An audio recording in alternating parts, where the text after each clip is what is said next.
अस्सलाम वालेकुम students. SST secondary school teacher BPS 16 के लिए आज हमारा लेक्चर नंबर 5 है। हम सेट्स पढ़ रहे थे। सेट्स में हम आज पढ़ेंगे डी मॉर्गन्स लॉ, लेकिन डी मॉर्गन्स लॉ से पहले हमें ये मालूम होना चाहिए कि यूनिवर्सल सेट क्या होता है। यूनिवर्सल सेट, इसकी आप डेफिनेशन लिख लें, ये काफ़ी मरतबा एमसीक्यूज़ में आया है। तो the set of the superset of all the sets under consideration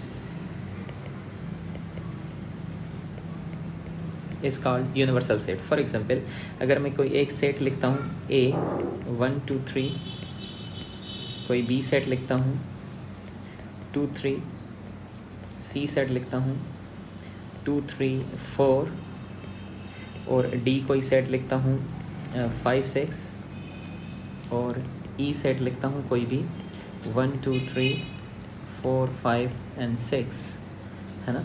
तो अब इसमें देखें, जो सबसे बड़ा सेट है, सबके एलिमेंट्स अगर आप देखेंगे तो ये जो A सेट है, एक एलिमेंट्स कौन से हैं 1 2 3, ये सारे एलिमेंट्स इधर अवेलेबल हैं। अगर आप B के सेट लिखेंगे 2 3 तो ये भी आपको E में पाए जाएंगे।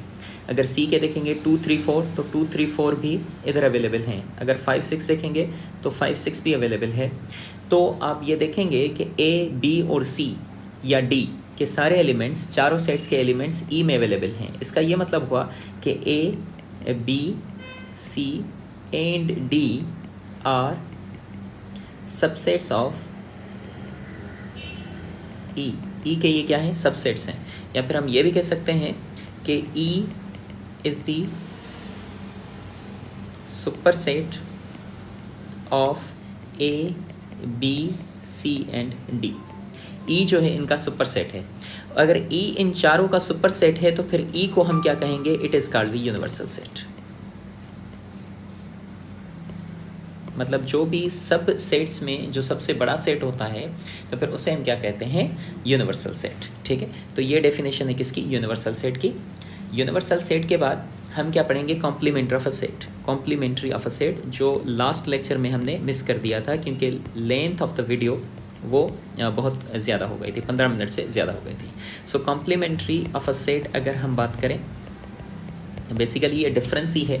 हम बोलेंगे यूनिवर्सल सेट, ये जो यूनिवर्सल सेट है, यूनिवर्सल सेट को जो हम डेनोट करते हैं, याद रखिएगा, वो हम यू से करते हैं, लेकिन इसका जो लेफ्ट आर्म है इसको हम थोड़ा सा बोल्ड कर देंगे, थोड़ा सा मोटा कर देंगे। तो यूनिवर्सल सेट मान लीजिए मैं लिख लेता हूँ 1 2 3 4 एंड 5, और ए सेट में अगर मैं लिखता हूँ 1 2 4 और बी सेट में लिखता हूँ 3 4 एंड 5, तो हमें क्या फाइंड करनी है, ए कॉम्प्लीमेंट। क्या फाइंड करनी है, ए कॉम्प्लीमेंट। तो ए कॉम्प्लीमेंट का फार्मूला कुछ यूँ होगा, यूनिवर्सल सेट डिफरेंस ए। अगर हम बी कॉम्प्लीमेंट फाइंड करें तो बी कॉम्प्लीमेंट होगा यूनिवर्सल सेट डिफरेंस बी। ठीक है, तो ऑपरेशन तो वही डिफरेंस वाला ही जो हमने प्रीवियस लेक्चर नंबर 4 में डिस्कस कर दिया है। तो ए कॉम्प्लीमेंट देखें, ए कॉम्प्लीमेंट यूनिवर्सल सेट के एलिमेंट्स लिखेंगे 1 2 3 4 5, डिफरेंस ए के एलिमेंट्स लिखेंगे, ए के एलिमेंट्स कौन से हैं 1 2 एंड 4। तो ए कॉम्प्लीमेंट क्या हो जाएगा, ए कॉम्प्लीमेंट हम क्या करते हैं कि हम एलिमेंट्स कैंसिल कर देते हैं। एलिमेंट किसके कैंसिल करेंगे, वो जो सेम होंगे। 1 भी कैंसिल होगा, 2 भी कैंसिल होगा, 4 भी कैंसिल होगा, बचेगा क्या, बचेगा 3 एंड 5। तो 3 and 5 is the required answer. ये हो गई A complement. Similarly in case अगर हम बी कॉम्प्लीमेंट फाइंड करेंगे तो बी कॉम्प्लीमेंट के लिए भी हम यही करेंगे, यूनिवर्सल सेट के एलिमेंट्स लिखें 1 2 3 4 5, डिफरेंस बी के एलिमेंट्स देखें कौन से हैं 3 4 एंड 5। तो हम एलिमेंट्स फिर से हम क्या करेंगे, कैंसिल करेंगे। तो बी कॉम्प्लीमेंट में रह जाएंगे कौन से, पहले कैंसिल कर दें। कैंसिल कौन से हो रहे हैं, 3 कैंसिल हो रहा है, 4 कैंसिल हो रहा है, 5 कैंसिल हो रहा है, बचे कौन से 1 2। So this would be the required answer. तो इस तरीके से कॉम्प्लीमेंट्री ऑफ अ सेट भी हम फाइंड करते हैं। अब इनसे रिलेटेड कुछ एमसीक्यूज अगर मैं आपसे बोलूँ कि ए कॉम्प्लीमेंट होल कॉम्प्लीमेंट किसके बराबर होता है, तो ये ए के बराबर होता है। यूनिवर्सल सेट की अगर हम कॉम्प्लीमेंट निकालें तो ये नल सेट के बराबर होता है। नल सेट की अगर हम कॉम्प्लीमेंट निकालें, भले कोई भी सेट्स हों, ठीक है, तो यूनिवर्सल सेट के बराबर होता है। Universal set complement whole complement किसके बराबर होगा, यूनिवर्सल सेट के complement. Null set complement whole complement किसके बराबर होगा? नल सेट के बराबर होगा। तो ये कुछ चीज़ें हैं जो आपको आनी चाहिए और आपको मालूम होना चाहिए। अब सेट आप कोई भी लिखें, आपको रिजल्ट ये हमेशा सेम मिलेगा। इसका भी रिजल्ट आपको ये मिलेगा, इसका भी रिजल्ट आपको ये मिलेगा, इसका भी रिजल्ट आपको ये मिलेगा। ठीक है, तो ये चीज़ें हैं, आप ज़रूर कर दीजिएगा। अब हम आते हैं किस पर? हमारा जो मेन टॉपिक था De Morgan's law. De Morgan's law. अब डी मॉर्गन एक मैथमेटिशियन था, उसने क्या कहा? उसने कहा मान लीजिए A let A and B two subsets of universal set. ये दो सबसेट्स हैं किसके? यूनिवर्सल सेट के। और जो यूनिवर्सल सेट है देन दो conditions, to conditions will always be true. दो कंडीशंस हमेशा क्या होंगी? सही होंगी। विल ऑलवेज बी ट्रू, ये हमेशा ट्रू होंगी। For example number 1, A union B whole complement हमेशा बराबर होगा A complement intersection B complement के। Number 2, A intersection B whole complement बराबर होगा A complement union B complement के। अब इसका जो नंबर 1 है, पार्ट 1, वो मैं सॉल्व करता हूँ, ठीक है, कोई भी सेट्स रखकर। और इसका जो पार्ट 2 है, ये वाला आपके लिए होमवर्क होगा। आप उन्हीं सेट्स का ए यूनियन भी फाइंड कीजिएगा। ठीक है, तो हम सेट्स लिखते हैं।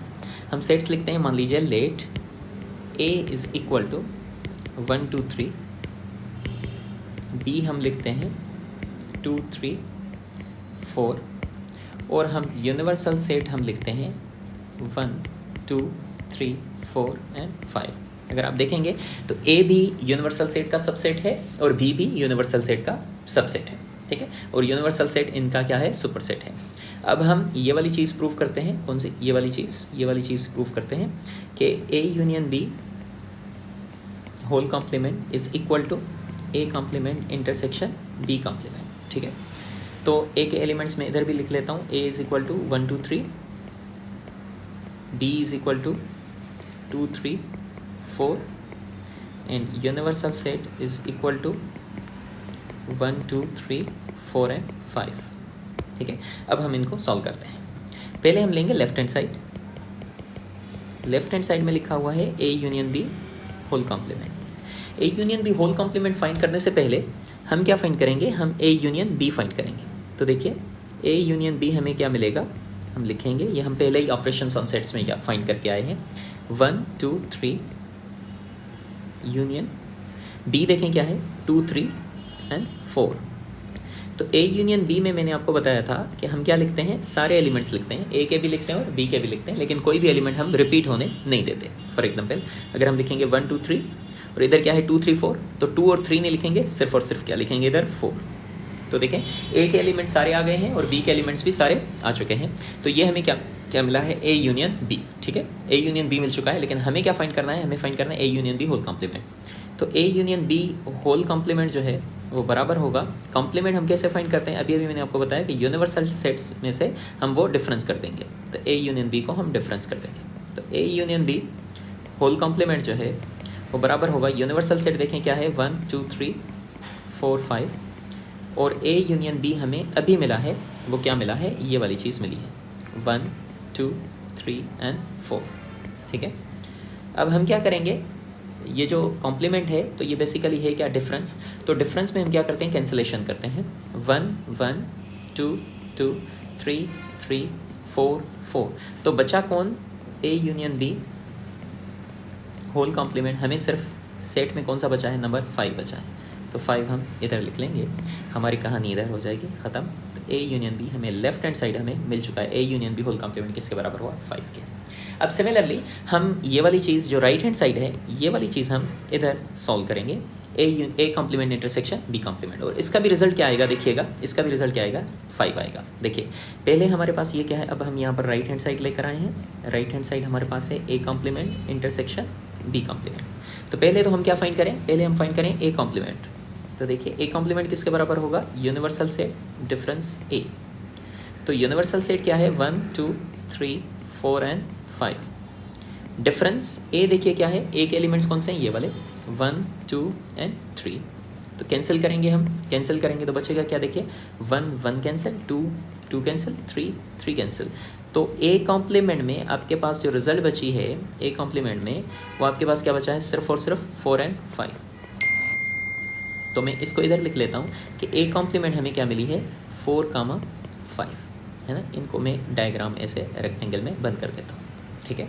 अब हम दूसरी चीज़ क्या फाइंड करेंगे, दूसरी हम चीज़ फाइंड करेंगे बी कॉम्प्लीमेंट। कौन सी चीज़, बी कॉम्प्लीमेंट। देखिएगा बी कॉम्प्लीमेंट हम फाइंड कर देते हैं। बी कॉम्प्लीमेंट किसके बराबर होगा, यूनिवर्सल सेट डिफरेंस बी।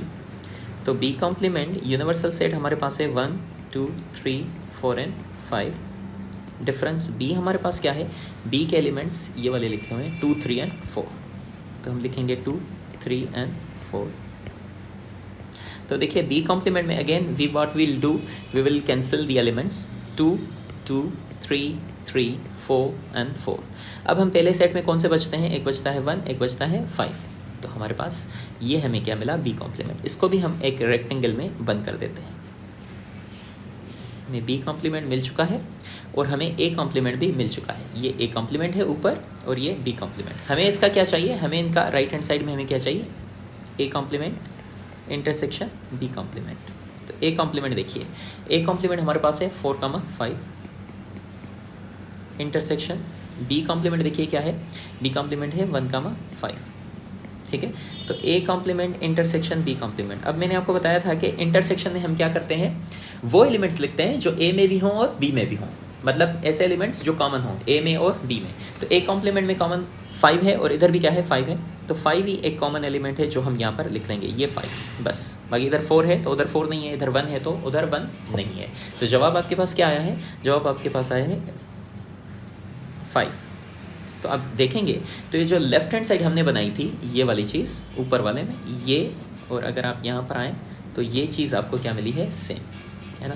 तो हमारे पास left hand side is equal to right hand side. तो डी मॉर्गन्स लॉ प्रूव हो चुका है कि A union B whole complement बराबर होगा A complement intersection B complement के।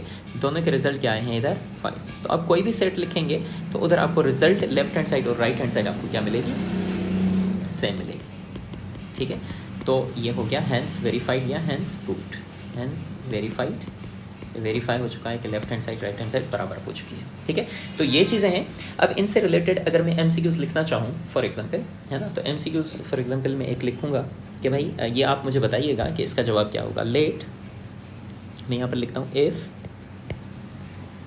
ए union B whole complement is equal to 1 2 3 A, B and Z, then A complement intersection B complement would be equal to what?